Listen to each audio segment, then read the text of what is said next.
Членовете на Световната здравна организация постигнаха единодушие по текста на правно обвързващ международен договор, който има потенциала да преобрази глобалния отговор на бъдещи пандемии. Споразумението включва ключови мерки, сред които незабавното споделяне на данни при появата на нови заболявания. Това ще позволи на учените и фармацевтичните компании да ускорят разработването на животоспасяващи терапии и ваксини.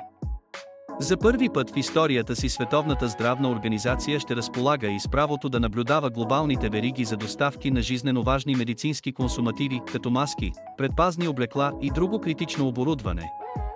Генералният директор на Световната здравна организация, д-р Тедрос Адханом Гебреесус, определи постигнатото споразумение като фундаментален крайъгълен камък в общото ни пътешествие към един по-сигурен свят.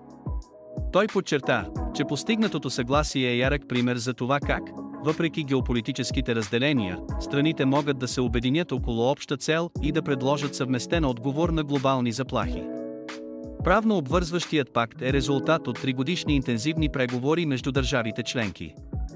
Това е едва второто международно споразумение от подобен мащаб в 75-годишната история на Световната здравна организация, след историческото споразумение за контрол на тютюна от 2003 година.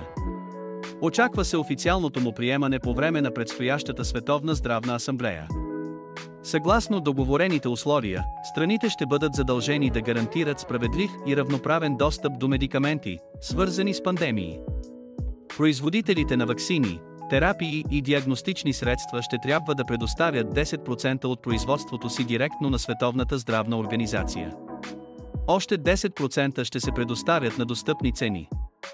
Включена е и клауза за трансфер на здравни технологии към по-слабо развитите държави, при взаимно съгласие. Това има за цел да се стимулира местното производство на ваксини и лекарства по време на пандемии. Именно тази разпоредба предизвика сериозни дебати, развиващите се страни изразиха опасения за справедливото разпределение на ресурси, докато държави с могъщи фармацевтични индустрии се противопоставиха на идеята за задължително споделяне на ноу-хау.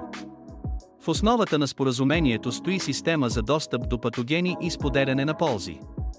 Тази система ще улесни бързия обмен на данни между фармацевтичните компании и ще позволи на индустрията да реагира по-бързо при бъдещи глобални здравни кризи. Председателят на Европейската комисия Урсула фон дер Лайен приветства постигнатия консенсус в Женева, като го нарече „отлична новина“.